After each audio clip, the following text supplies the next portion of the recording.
Conectando. Conexão Segura, o podcast da E7 Brasil, que é a sua ligação direta com o mundo da segurança cibernética. Olá a todos, eu sou Francisco Camussa e, como todos os episódios deste podcast sobre cibersegurança, estou com a Luísa Pires. Nós somos analistas de comunicação na E7 Brasil e hoje vamos falar sobre uma história recente relacionada ao cybercrime. Com o Trojan bancário como protagonista principal, o prejuízo de vários milhões de euros e a interrupção de um grupo cybercriminoso. Nesta investigação, que levou à prisão de pessoas no Brasil, a E7 contribuiu com informações e análises técnicas. Além disso, estamos com a presença do Daniel Barbosa, nosso pesquisador de segurança, que nos dará mais informações sobre a ameaça usada pelos cybercriminosos neste caso. Bom, alguém que esteja nos ouvindo pensaria em fornecer sua conta bancária ou códigos de cofre para ser roubado? Hoje vamos falar sobre trojans bancários, um tipo de malware usado pelo cybercrime para obter dados valiosos como credenciais de banco online, também conhecido como online banking, além de outros dados financeiros, como veremos a seguir. Sim, falando sobre o roubo de nossos dados bancários, vamos ver de que outra forma cybercriminosos podem acessá-los. E como veremos, há mais de uma maneira. Para mais informações sobre o episódio de hoje, acesse o nosso site e7.com.br. Para saber mais sobre cibersegurança, acesse nosso blog welivesecurity.com.br. Conexão Segura, o podcast da E7 Brasil, que é a sua ligação direta com o mundo da segurança cibernética. Em janeiro de 2024, a Polícia Federal do Brasil, juntamente com a Interpol, a Polícia Nacional Espanhola e a colaboração da E7, conseguiu derrubar a infraestrutura usada pelo grupo cybercriminoso por trás do Trojan bancário Grandoreiro, um malware que está ativo desde pelo menos 2017 e vem roubando credenciais de login de contas bancárias online de usuários na América Latina desde então. A investigação mais recente da Polícia Federal Brasileira levou à identificação e à prisão de pessoas que controlavam os servidores do malware. A operação envolveu 5 mandados de prisão e 13 mandados de busca e apreensão em São Paulo, Santa Catarina, Pará, Goiás e Mato Grosso. Estamos falando de um grupo de cybercriminosos que, por conta desse trojan bancário, conseguiu roubar mais de 3,6 milhões de euros desde 2019. Mas para contar a história completa do Grandoreiro e entender o mundo dos trojans bancários na América Latina, é melhor começar do início. O Grandoreiro é apenas uma das cerca de 12 famílias de trojans bancários muito ativas na América Latina, que foram monitorados por pesquisadores da E7 desde 2019, que observaram o comportamento de cada um desses trojans bancários, suas características, o que os diferenciava de outros tipos de trojans bancários presentes na região, e descobriram que existe uma conexão entre os criadores dessas famílias de malware. A campanha do Grandoreiro e outros trojans bancários na América Latina tem como alvo usuários e bancos em vários países da região, mas, especialmente, no Brasil, México, Argentina, Peru e Chile, mas o Brasil e países latino-americanos não foram os únicos, pois eles também foram muito ativos na Espanha. Para começar, Daniel, o que é um trojan bancário e o que o diferencia de outros tipos de malware? O trojan bancário é uma ameaça focada em roubar informações de instituições financeiras que a vítima possa ter, né? Isso aí normalmente se refere especificamente a banco, mas pode ter fragmentos de código que tenham possibilidade de roubar coisas referentes à corretora, criptomoeda, qualquer coisa que permita acesso direto à parte financeira da vítima, pode ter um fragmento no Trojan que o criminoso programa para ter isso daí. E a diferença basicamente, se a gente for comparar, por exemplo, com o ransomware, o Trojan bancário ele é extremamente sigiloso, o ransomware não. Ele já divulga que ele está no equipamento da vítima, seja qual equipamento for. O Trojan ele foca em ficar oculto o maior tempo possível exatamente para poder roubar a maior quantidade de informações possíveis. Então, cada uma das ameaças tem suas diferenças, mas comparando essas duas principais, quanto maior tempo, mais ele rouba por meio de diversos artifícios, como keylogging, né, que monitora o que a vítima pressiona no teclado, monitoramento de clipboard, que é quando você copia e cola algum tipo de informação na memória, ele consegue monitorar isso daí. Ele pode exibir páginas falsas para que a vítima preencha os dados nela. Então, ele tem diversos recursos para conseguir captar essas informações. Excelente, Daniel. E quais são as características dos trojans bancários latino-americanos, como o Grandoreiro? Olha, uma das características bem evidentes dele é que o acesso inicial é feito por mal spam, que é a disseminação em massa de mensagens maliciosas para as possíveis vítimas. E ele usa temas relacionados ao país que ele está atacando. Então, por exemplo, chega um e-mail informando sobre um débito pendente de um dos grandes bancos aqui do Brasil. Ele procura convencer a vítima a clicar nesse link, baixar o arquivo malicioso, depois de aberto, o ataque começa a se desencadear nas suas próximas etapas, claro, se a vítima não tiver nenhum tipo de software de segurança, né? E invariavelmente não tendo uma proteção prévia, há grande chance de conseguir o intento dele já a partir desse ponto da execução do código malicioso que a vítima baixou. Estamos então falando de uma ameaça que tem pouca atividade em comparação com outros tipos de malware, ou ela é apenas pouco visível para as pessoas? Não, definitivamente os trojans, principalmente aqui no Brasil, eles têm muita atividade. Ele só realmente procura não ficar tão visível. E é interessante sempre ter isso em consideração, né, que os criminosos procuram formas de monetizar os seus ataques. O próprio ransomware que eu citei é um exemplo que eles usam, só que o ransomware já é bem mais descarado, e o trojan bancário que é totalmente oculto no sistema e fica apenas monitorando, mas principalmente nós aqui no Brasil temos que nos preocupar muito com o trojan bancário, porque aqui por anos o Brasil encabeçou a lista dos países mais afetados por esse tipo de ameaça. Não tem nada de pouca atividade, infelizmente. Ele está muito ativo, muito presente e se desenvolvendo bem rápido. Para complementar o que o Daniel explica, de acordo com CaixaBank, instituição financeira da Espanha, as tentativas de fraude envolvendo o uso do grandoreiro teriam chegado a 110 milhões de euros em perdas. Esta não é a primeira vez que os cybercriminosos por trás dessas famílias de trojans bancários são identificados. Em 2021, a Guarda Civil da Espanha prendeu 16 pessoas aparentemente ligadas à organização criminosa por trás de 2 trojans bancários, Mecótio e Grandoreiro. As prisões ocorreram em diferentes cidades da Espanha, e de acordo com o que as forças de segurança informaram na época, foi possível impedir tentativas de transferências bancárias no valor de 3,5 milhões de euros, e esclareceram 20 casos de golpes, nos quais as vítimas haviam sido roubadas em mais de 250 mil euros. Está claro que esse desmonte em janeiro de 2024 da infraestrutura do trojan bancário pela Polícia Federal Brasileira foi um golpe contra os cybercriminosos por trás dos trojans bancários na América Latina. E a E7 desempenhou um papel fundamental nesse desmonte. Agora eu pergunto para o Daniel, isso significa que o trojan bancário grandoreiro entrou para a história? Olha, depende da interpretação dessa história, Fran.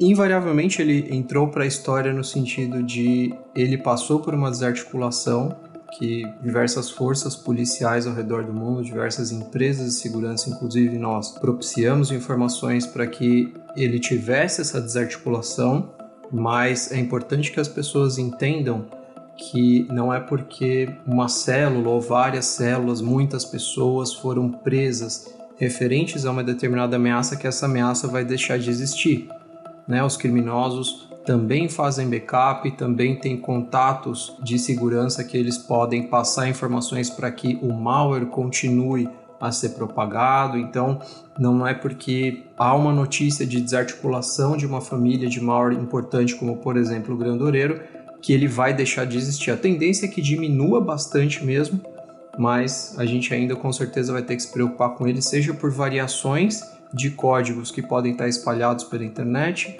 seja com resquícios do próprio grandoreiro que os outros criminosos ainda não foram presos. Embora o setor de cibersegurança não costume se envolver na questão da atribuição, o fato é que a polícia brasileira prendeu pessoas ligadas ao grandoreiro no Brasil e anteriormente houve prisões na Espanha. Dada sua forte presença na América Latina, podemos dizer que os autores desses trojans são latinos? Não dá para falar que necessariamente eles são latinos ou que eles são brasileiros ou de outros países da região, mas dá para inferir que há grandes chances de que parte dos programadores aí são do Brasil ou são da região próxima aqui à América Latina, mas podem não ser. Os indícios mostram que há chances de que seja, como por exemplo, dentro do código, né, nas nossas análises, a gente percebeu variáveis declaradas no código com características de pessoas que falam o idioma português aqui do Brasil. Os próprios comentários dentro do código, eles usam gírias também, coisas muito regionais nossas aqui, e também em espanhol, né? Então tem essa mescla português-espanhol, e isso nos diz principalmente que parte da célula que fazia o desenvolvimento dessa ameaça faz parte desses países, mas não necessariamente que os criminosos, de um modo geral, né, que toda a articulação do grupo pertença ao Brasil ou ao país XY. Há indícios de que sim, mas não dá para inferir com toda certeza. Embora, como o Daniel destacou, não seja possível ter certeza que o grandureiro não voltará à atividade, é verdade que, como também destacamos anteriormente, o grandureiro é apenas um dos trojans bancários que estão de olho na América Latina.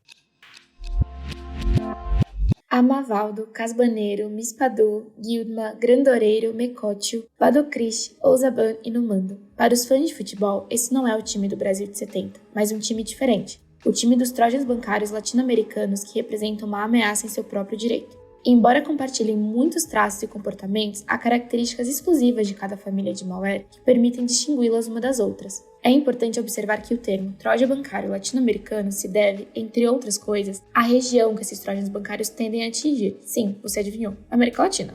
No entanto, desde o final de 2019, vemos que vários deles adicionaram a Espanha e Portugal à lista de países alvos. Como o Daniel explicou, essas ameaças têm em comum o fato de que a grande maioria é distribuída por meio de spam, que geralmente inclui anexos como um arquivo zip ou um instalador MSI, ou usam janelas pop-ups falsas que fingem ser páginas de logins do banco das vítimas para roubar suas credenciais.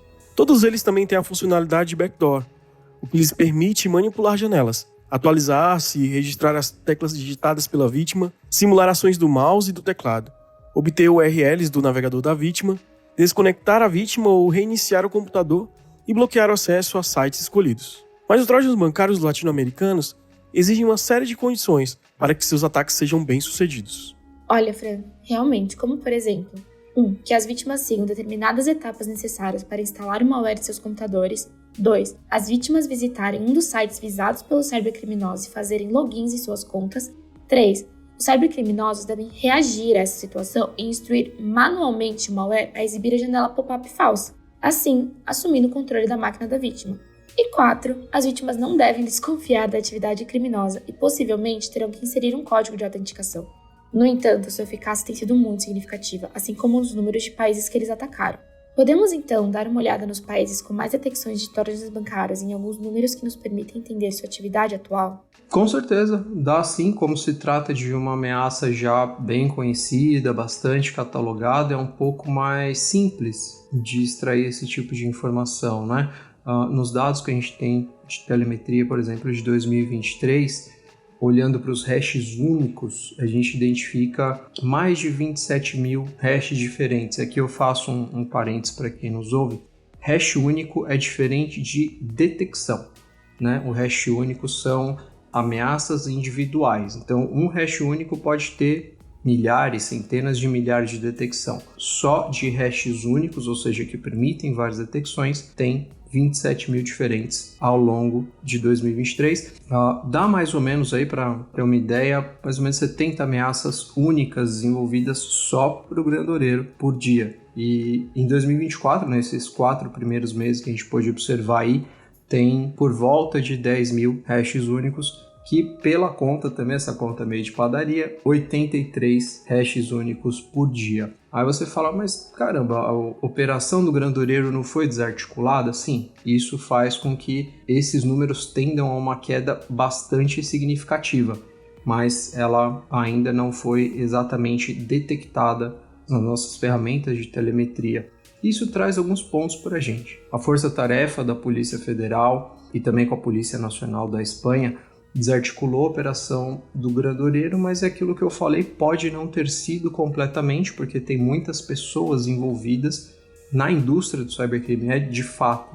Como eu disse, a tendência é que a gente observe essa diminuição, mas podem haver variantes ou ameaças inspiradas no próprio grandureiro. E falando mais um pouquinho sobre as detecções que nós temos na nossa telemetria, em 2023, os países mais afetados na lista, são Espanha, México, Brasil, Argentina e Portugal. Em 2024, por enquanto, nós temos México, Peru, Brasil, Argentina e Espanha. E a gente já conseguiu perceber, mesmo que de forma mais modesta, uma diminuição nas atividades das operações desse malware nos países em que houve essa atuação da polícia, ou seja, aqui no Brasil já teve uma diminuição. Nos últimos anos, a E7 vem monitorando a atividade de trojans bancários na América Latina. E em 2020, publicamos uma análise que mostra a cooperação entre diferentes criadores desses trojans bancários e o que permitiu aos pesquisadores estabelecer um vínculo. principalmente devido às características que têm em comum, como as táticas e técnicas que compartilham e que utilizam para roubar contas bancárias. Daniel, e que leitura devemos fazer desse contexto onde houve uma cooperação entre os criadores dos trojans bancários que foram alvo? Eu acredito que o principal ponto é essa espécie de vínculo tecnológico entre os desenvolvedores das ameaças, né? Que eles ficam mais eficientes, mais assertivos quando trocam essas informações. Isso pode trazer também a reflexão sobre como a gente protege as coisas, que eu acabei de citar para olhar para dispositivos móveis também, mas essa proteção tem que ser sempre abrangente. Sempre que possível, ter uma colaboração com equipes externas, com pessoas de segurança de outros ambientes, não só da nossa própria empresa ou do nosso próprio entorno de contato, para ver novas possibilidades de proteção. Já que os criminosos cooperam, né, porque que a parte de segurança, quem se preocupa em se proteger, também não se preocupa com essa parte de cooperação para melhorar a maturidade de segurança. É bem interessante. Embora esses trojans bancários latino-americanos compartilhem várias características, como vimos, eles têm suas diferenças. Além do fato de que alguns ultrapassaram seus limites mais do que outros. Alguns, como o Mecotio, por exemplo, também se envolveram no roubo de criptomoedas. Isso também mostra que essas ameaças digitais não são estáticas e estão constantemente atualizadas. Como os operadores por trás desses trojans estão expandindo seus alvos?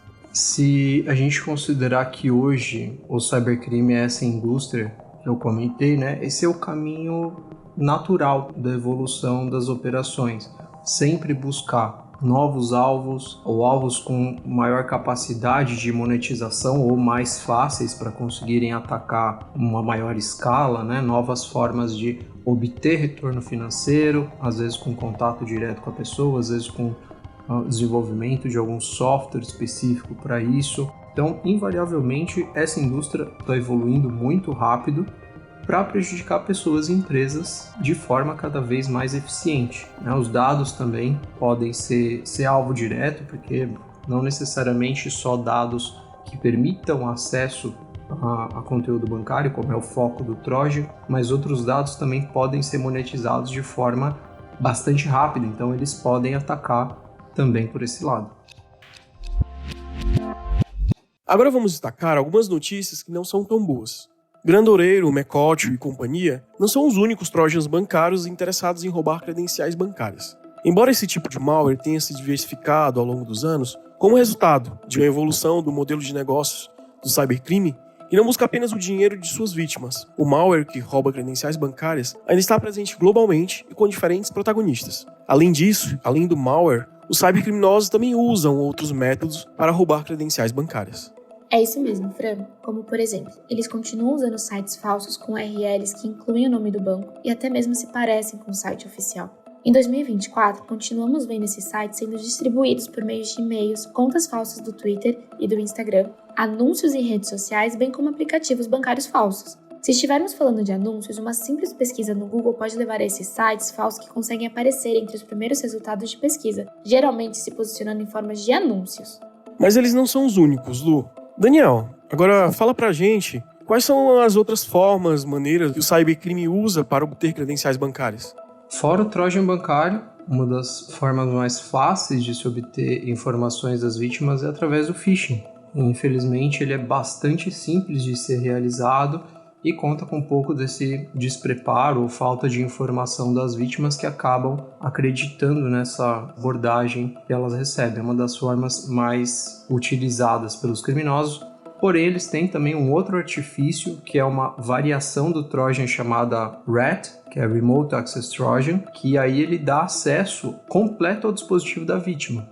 Não é focado em dados bancários, mas por ter total acesso, ele pode começar a monitorar tudo que ele quiser, inclusive que a vítima copie e cola no clipboard, o que ela digita, como eu havia comentado, e a partir daí ele extrai as informações.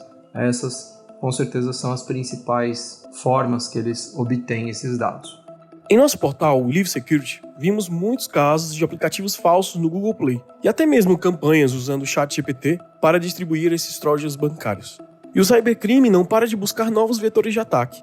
De acordo com pesquisas, 10 novas famílias de trojans bancários atacaram quase 1.000 aplicativos bancários em um total de 61 países somente em 2023. Mas é claro que há maneiras de se proteger. O primeiro passo, como sempre nesses casos, é estar ciente das estratégias e técnicas utilizadas pelos cybercriminosos para obter credenciais bancárias e quaisquer outras informações confidenciais. E em segundo lugar, para manter suas senhas protegidas, é prioritário contar com uma solução de segurança confiável, como as oferecidas pela E7, que protegerá todas as suas operações online, mas acima de tudo, as operações bancárias. Há também boas práticas que as pessoas sempre podem seguir para minimizar os riscos.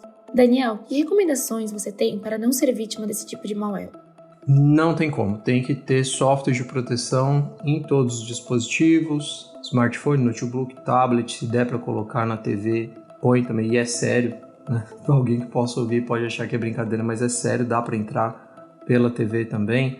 Cuidado com tudo que se baixa para o dispositivo, procure usar sempre as lojas oficiais ou procure obter software direto do site do fabricante, né? Caso seja um iOS, caso seja um Windows aí, e nem sempre a funcionalidade vem de mão dada com a proteção, então tem que ter sempre atualização, tem que tomar cuidado com configurações do sistema para que ele fique o mais seguro possível, além, é claro, de habilitar o múltiplo fator de autenticação em todas as contas onde ele for possível, e sempre desconfiar de abordagem passiva, ou seja, se você não solicitou por um link, se você não solicitou um contato, desconfie, porque se ele chegou diretamente para você, há grandes chances de ser uma ameaça, isso daí, né? Então a conscientização também faz parte do pacote e é um dos fatores principais. E aproveitando o gancho, a gente precisa focar também em proteção de dispositivos móveis. Às vezes a gente pensa que eles atacam principalmente desktops, notebooks, e isso não é verdade. A gente tem que proteger todos os tipos de dispositivo porque eles focam bastante também no ataque a Android, por exemplo. Se eles tiverem a oportunidade de ter alguma exploração de vulnerabilidade de iOS, vai acontecer em iOS também, então mantenham sempre protegidos, mantenham sempre atualizados, é bastante interessante seguir por esse caminho. As credenciais bancárias são um dos ativos mais valiosos para as pessoas. Ter acesso a elas significa para os cybercriminosos obter as chaves do nosso cofre virtual. Embora muitas pessoas não saibam da existência de ameaças, como os trojanos bancários, porque nunca foram vítimas delas ou nunca ouviram falar de um caso próximo, a realidade é que essas ameaças existem, e basta ser pego de surpresa uma vez para se arrepender. Como vimos no episódio de hoje, trojanos bancários como o Grandoreiro ou o Mecótio ganharam grandes somas de dinheiro às custas das vítimas desavisadas na América Latina, e são exemplos reais da existência dessa ameaça digital.